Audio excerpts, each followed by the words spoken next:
কংগ্রেসে পাশ হয়েছে লেকিন রিলে অ্যাক্ট নামক আরেকটি আইন। যদি কোনো পার্সন অ্যারেস্ট হয়ে থাকে, যদি কোনো পার্সন চার্জ হয়ে থাকে এবং যদি কোনো পার্সন কনভিকশন তো আছে এরকম যদি কোনো কিছু হয়ে থাকে তাহলে ওই পার্সনটাকে ডিটেইন করে রাখা যাবে। শুধুমাত্র ইলিগাল ইমিগ্রেন্টদেরকে টার্গেট করা হচ্ছে এবং এই ইলিগাল ইমিগ্রেন্টরা কোন রকম ডিউ প্রসেসের মাধ্যমে তাকে নির্দোষ প্রমাণ করার কোনো সুযোগ পাচ্ছে না। একজন লয়ার হায়ার করুন, লয়ারের মাধ্যমে আপনি আপনার কেসটা ফলো আপ করুন, তাহলে সেই ক্ষেত্রে হয়তো কোর্টের ডিউ প্রসেসটা সবকিছু ঠিকভাবে হবে এবং এট দ্য সেম টাইম আপনি প্রোটেক্টেড থাকবেন। আমরা জানি যে ইতোমধ্যে এই প্রেসিডেন্ট ডোনাল্ড ট্রাম্পের নির্বাহী আদেশের বলে এ পর্যন্ত সারা দেশে প্রায় 8,000 অবৈধ অভিবাসীকে বা অপরাধী যারা আছে তাদেরকে ডিপোর্ট করা হয়েছে বা ধরা হয়েছে।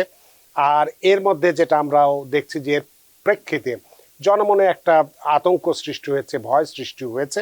যদিও আমরা বারবারই বলছি যে যাদের কোনো অপরাধ নেই তাদের ভয় পাওয়ার কিছু নেই, তো তারপরও যেটা আমরা বললাম যে 7ই জানুয়ারি 2025 তারিখে কংগ্রেসে পাশ হয়েছে লেকিন রিলে অ্যাক্ট নামক আরেকটি আইন, যেটা একেবারে ছোটোখাটো চুরির মতো অপরাধ হলেও, ছোটোখাটো চুরি, একেবারে ছোটোখাটো চুরি, সেরকম অপরাধ হলেও তাকেও ডিপোর্ট করতে পারে। আইসকে সে ক্ষমতা দেওয়া হয়েছে এবং তাকে আত্মপক্ষ সমর্থনের কোনো রকম সুযোগ না দিয়েই তাকে বিতরণ করতে পারবে, এই ধরনের ক্ষমতা দিয়ে আইনটি পাশ করা হয়েছে। এই বিষয়টি সম্পর্কে আপনি যদি একটু অবহিত করেন তাহলে অনেকেই আমরা হয়তো সচেতন হব, এবং যদি কেউ এই আইনের বলে যদি নিজেকে প্রমাণ করতে পারে যে তিনি অপরাধী নন, কিভাবে রক্ষা পেতে পারে, বিষয়টি নিয়ে আপনার কাছে জানতে চাই অ্যাটর্নি জান্নাতুল রুমা। ধন্যবাদ আপনাকে। প্রথমত যে আইনটার কথা আমরা বলছি সেটা হচ্ছে কি লেক অ্যান্ড রিলে অ্যাক্ট, এবং সেই আইনটা পাস হয়েছে জানুয়ারি 27 6 days ago 2025 এবং এই আইনটা হচ্ছে কি এই মুহূর্তে প্রেসিডেন্ট ট্রাম্প অ্যাডমিনিস্ট্রেশনের ফার্স্ট অ্যাক্ট, যেটা কংগ্রেস থেকে পাস হয়েছে এবং এটা প্রেসিডেন্ট এটা সাইন করেছেন, যেটা এখন বর্তমান আইন হিসেবে পরিণত হয়েছে। এবং এই আইনটা যদি আমরা বিস্তারিতভাবে দেখি তাহলে দেখা যাচ্ছে এই আইনটার মাধ্যমে যদি কোনো নন ইমিগ্রেন্ট, যদি কোনো ইলিগাল আনডকুমেন্টেড পারসন কোন রকমের any kind of theft related চুরি জাতীয় কোন রকমের যদি কোনো অফেন্স করে থাকে, কিংবা এমন কোনো অফেন্স করছে যার মাধ্যমে কোন যে পার্সনের এগেইনস্ট অফেন্সটা করা হয়েছে তার যদি কোনো বডিলি কোনো ইনজুরি হয়, শারীরিকভাবে যদি কোনো রকমের ইনজুরি হয়ে থাকে, কিংবা ডেথ হতে পারে, মারা যেতে পারে, এরকম যদি কোনো সিরিয়াস ইনজুরিও হয়ে থাকে, তাহলে সেক্ষেত্রে ওই পার্সনটাকে চাইলে কোনো রকমের কোর্টের কোনো হিয়ারিং ছাড়া তাকে ডিটেনশনে রেখে দিতে পারবে, এবং এই ডিটেনশনে তাকে বন্ড করা যাবে না, এবং পরবর্তীতে তাকে চাইলে ডিপোর্টও করে দিতে পারে। তবে এখন কথা হচ্ছে কি আমরা বলছি যেটা এনি থ্যাফট রিলেটেড অ্যাক্ট, সেই থ্যাফট রিলেটেড অ্যাক্টটা হতে পারে অনেক বিস্তারিত, এবং এটাতে সবচেয়ে বেশি যেটা লোকল, সবচেয়ে বেশি যেটা কনসার্নিং থিং সেটা হচ্ছে এই আইনের মাধ্যমে যদি কেউ যদি অ্যারেস্ট হয়, তাকে যে আমরা সাধারণত বলে থাকি কোন একটা পার্সন যখন অ্যারেস্ট হয়, অ্যারেস্ট হওয়ার পরে চার্জের মাধ্যমে অ্যারেস্ট হচ্ছে, এর পরবর্তীতে তাকে একটা কোর্টের মাধ্যমে কনভিকশন হচ্ছে, কনভিকশনের পরবর্তীতে কিন্তু একটা পার্সনকে আমরা অপরাধী হিসেবে গণ্য করতে পারি। কিন্তু এই আইনটা এতটা ব্রড, এই আইনের মাধ্যমে বলা হচ্ছে যদি কোনো পার্সন অ্যারেস্ট হয়ে থাকে, যদি কোনো পার্সন চার্জ হয়ে থাকে, এবং যদি কোনো পার্সন কনভিকশন তো আছে এরকম যদি কোনো কিছু হয়ে থাকে, তাহলে ওই পার্সনটাকে ডিটেইন করে রাখা যাবে। জাস্ট একটা পার্সন যদি এটার মাধ্যমে বোঝা যাচ্ছে কোন একজন পার্সন যদি মনে বলে যাকে যে কি ওই ব্যক্তিটা আমার কোন একটা আমার পজিশনে ছিল, এরকম কোন একটা জিনিস নিয়ে ফেলা হয়েছে এবং সেই পজিশনটা আমার পারমিশন ছাড়াই নেওয়া হয়েছে, তাহলে সেই ক্ষেত্রে এই যে একটা এলিগেশন, এই এলিগেশনের মাধ্যমেও চাইলে কিন্তু একটা পার্সনকে ডিটেইন করে রাখা যাবে। সো এই আইনটা যেটার মাধ্যমে আগে যখন আমরা দেখতাম কোন ছোটখাটো যদি কোন রকমের কোন অফেন্স হয়ে থাকে, যেমন মিসডিমেনার অফেন্স, তাহলে সেই ক্ষেত্রে কিন্তু এটা তার লিগ্যাল স্ট্যাটাসের কাছে খুব বেশি ইফেক্ট পড়তো না, যদি পরবর্তীতে এটা আইনটা যদি অফেন্সটা যদি ডিসপোজড হয়ে যায় এবং এটা যদি ডিসমিসড হয়ে যায়, পরবর্তীতে কিন্তু তাদের কেসের ক্ষেত্রেও খুব বেশি এফেক্ট পড়তো না, কিংবা সাধারণ যে লটা রয়েছে সেই লর মাধ্যমে হচ্ছে কি তাদের পানিশমেন্টটা করা হতো।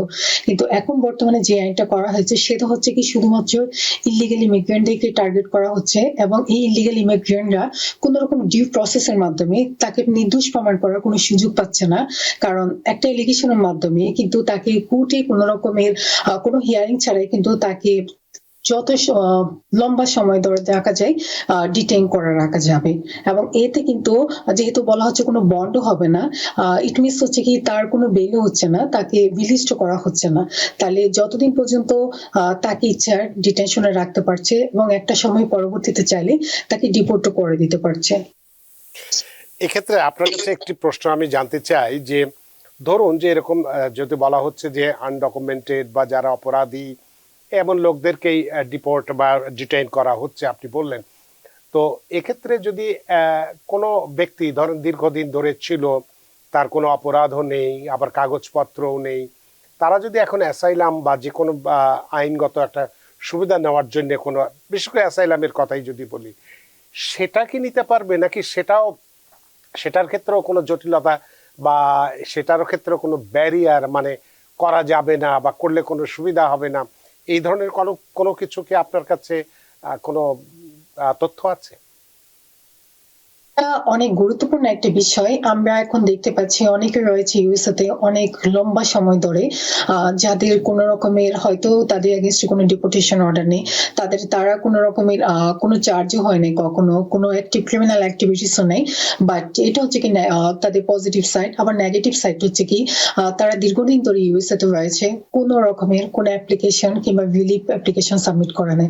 এই রিলিফ অ্যাপ্লিকেশন গুলো হতে পারে কোনো অ্যাডজাস্টমেন্ট সাবমিট হওয়া অ্যাপ্লিকেশন নেই, কিংবা সালাম নেই, কিংবা এন রকম ইউ ভিসা, টি ভিসা, আমরা যেটাই বলে থাকি, কোনো রকমের কোনো ভিসাই তাদের পেন্ডিং নেই। ইট মিনস হচ্ছে কি আপনি যখন কোনো ভিসা আপনার জন্য কোনো পেন্ডিং থাকে না, কোনো অ্যাপ্লিকেশন যখন কোনো রিলিফ আপনার জন্য পেন্ডিং থাকে না, এবং আপনি দীর্ঘ সময় ধরে যখন ইলিগাল হিসাবে থাকছেন, তখন সেই ক্ষেত্রে কিন্তু ডিপোর্টেশনের একটা ভয় থাকে। তবে অনেক ক্ষেত্রে চাইলে তারাও বিভিন্ন রকম রিলিফের জন্য আবেদন করতে পারে। যেটা বিশেষ করে যদি অ্যাসাইলামের কথা বলা হয়ে থাকে, আমরা জানি জেনারেল রুল হচ্ছে কি অ্যাসাইলামের উইদিন 1 ইয়ারের মধ্যে আপনি ইউএসএ তে আসার পরে 1 বছরের মধ্যে আপনাকে অ্যাসাইলামটা সাবমিট করতে হয়। এটা হচ্ছে কি জেনারেল রুল। এছাড়াও হচ্ছে কি কয়েকটা এক্সেপশন রয়েছে, 2টা এক্সেপশন। একটা হচ্ছে কি যদি আপনার কান্ট্রি কন্ডিশনে কোনো রকমের চেঞ্জ হয়ে থাকে, আরেকটা হচ্ছে কি আপনার যদি এক্সট্রাঅর্ডিনারি লাইফে যদি এমন কোনো সিচুয়েশন হয়ে থাকে যার কারণে আপনি অ্যাসাইলামটা 1 বছরের মধ্যে সাবমিট করতে পারেন নাই, তাহলে সেই ক্ষেত্রে কিন্তু একটা পার্সন চাইলে 1 বছরের পরেও গিয়ে চাইলে অ্যাসাইলামটা সাবমিট করতে পারছেন। তো ইয়েস, আপনি যদি দীর্ঘদিন ধরে ইউএসএ তে রয়েছেন এবং কোনো রকমের যদি কোনো অ্যাপ্লিকেশন করেন নাই, কিন্তু একটা প্রোটেকশন আপনার দরকার, তাহলে সেই ক্ষেত্রে আপনি চাইলে অ্যাসাইলামটা সাবমিট করতে পারেন। এছাড়াও হচ্ছে কি অ্যাসাইলাম ছাড়াও হচ্ছে কি আপনি চাইলে যদি লম্বা সময় ধরে ইউএসএ তে থাকা হয়েছে, কিংবা পরবর্তীতে যদি তাদের যদি কোনো ইউএস কোনো সিটিজেন যদি ছেলে মেয়ে থাকে এবং যারা হচ্ছে কি 21 প্লাস হয়ে থাকে, তারাও চাইলে হচ্ছে কি প্যারেন্টের জন্য অ্যাপ্লিকেশন করতে পারেন। তবে প্যারেন্টরা যদি ভ্যালিড ভিসা ইউএসএ তে এসে থাকেন তাহলে এখান থেকে অ্যাডজাস্ট করা যাবে।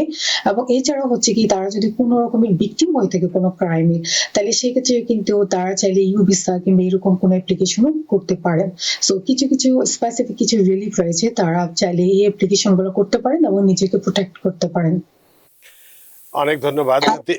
আরো অনেক প্রশ্নই আপনার কাছে আমার আছে, তবে যেহেতু অনেকদিন পরে আমরা আজকে যেহেতু আমাদের ট্যাক্স সিজন চলছে, তারপর আমরা আপনাদেরকে নিয়ে এসেছি, সুতরাং দর্শকদের অনেক প্রশ্ন রয়ে গেছে, ফেসবুকেও অনেক প্রশ্ন আসছে ইতিমধ্যে। ইকবাল হোসেন তিনি বলেছেন যে আমি ফ্লোরিডা থেকে, তিনি বলছেন যে আমি অ্যাসাইলাম কেস করেছি নিউ ইয়র্কে, গত 1 বছর থেকে আইএস এর মাধ্যমে আমার অ্যাড্রেস চেঞ্জ করে নিউ ইয়র্ক থেকে ফ্লোরিডা বাস করছি। আমার এখনো কোনো ফাইনাল হিয়ারিং ডেট আসে নাই এবং আমার বর্তমানে কোনো অ্যাটর্নি নাই ফ্লোরিডাতে। একটা কোম্পানিতে কাজ করি, এতে আমার কোনো সমস্যা হবে কিনা বা কি করা উচিত, সেই বিষয়টা সম্পর্কে এই মুহূর্তে তিনি জানতে চাচ্ছেন। আপনারা যদি কোনো অ্যাটর্নি না থেকে থাকেন, তাহলে সেক্ষেত্রে এখানে উনি যে অ্যাড্রেসটা চেঞ্জ করেছেন আইস এর মাধ্যমে, সেটা কিন্তু প্রশ্নবিদ্ধ। কারণ এখানে অনেকের কনফিউশন থাকে আইস এবং কোর্ট। আইস এবং কোর্ট কিন্তু একই বিষয় না। আইস বিষয়টা দেখবে হচ্ছে কি আপনি আইসের সাথে দেখা করছেন কিনা, কিংবা আপনাকে যে ডেটে যাওয়ার কথা বলা হয়েছে ডেটটাকে আপনি যাচ্ছেন কিনা, কিংবা আপনি যে অ্যাড্রেসে থাকেন সেই অ্যাড্রেসটাকে আপডেট করা হয়েছে কিনা। বিশেষ করে আইস এতটুকুই আপনার জন্য ফলো আপ করবে, আপনি কি কোনো রকমের ফ্লাইট রিস্ক আছে কিনা আপনার, আপনি কি পালিয়ে গিয়েছেন কিনা নাকি ওদের নজরের বাইরে গেছেন কিনা, সেটাই হচ্ছে কি আইসির দেখার বিষয়। কিন্তু এখানে কোর্টের বিষয়টা কিন্তু সম্পূর্ণ আলাদা। কোর্টে হচ্ছে কি আপনি অ্যাপ্লিকেশন সাবমিট করছেন এবং সেই অ্যাপ্লিকেশন অনুযায়ী ডিউ প্রসেস অনুযায়ী আপনাকে অনেক রুলস এন্ড রেগুলেশন ফলো করতে হয়। অ্যাপ্লিকেশনটা করতে হবে উইদিন 1 ইয়ারের মধ্যে। অ্যাপ্লিকেশনের পরে কোর্টের অনেক অর্ডার থাকতে পারে, সেই অর্ডারগুলো আপনাকে ফলো আপ করতে হবে। যদি আপনি অ্যাড্রেস চেঞ্জ করেন, E33 একটা ফর্ম আছে, সেই ফর্মটা আপনাকে কোর্টে সাবমিট করার মাধ্যমে হচ্ছে কি অ্যাড্রেসটা আপডেট করতে হবে। সো এই ক্ষেত্রে যদি আপনি শুধুমাত্র আইসির মাধ্যমে যদি অ্যাড্রেসটা চেঞ্জ করেন, তাহলে সেক্ষেত্রে হয়তো কোর্টের অনেক বেশি হচ্ছে গ্যাপিং থাকতে পারে। তো আমি এই মুহূর্তে ওনাকে অ্যাডভাইস করবো আপনি একজন লয়ার হায়ার করুন, লয়ারের মাধ্যমে আপনি আপনার কেসটা ফলো আপ করুন, তাহলে সেই ক্ষেত্রে হয়তো কোর্টের ডিউ প্রসেসটা সবকিছু ঠিকভাবে হবে এবং অ্যাট দ্য সেম টাইম আপনি প্রোটেক্টেড থাকবেন, যেন আপনি আপনার যখন লয়ারের অ্যাডভাইস নিয়ে কাজ করবেন তাহলে আপনি নিজেও প্রোটেকশন পাবেন। নিউ ইয়র্ক থেকে সম্প্রচারিত TVN 24 টেলিভিশন বিশ্বজুড়ে বাঙালির কণ্ঠস্বর।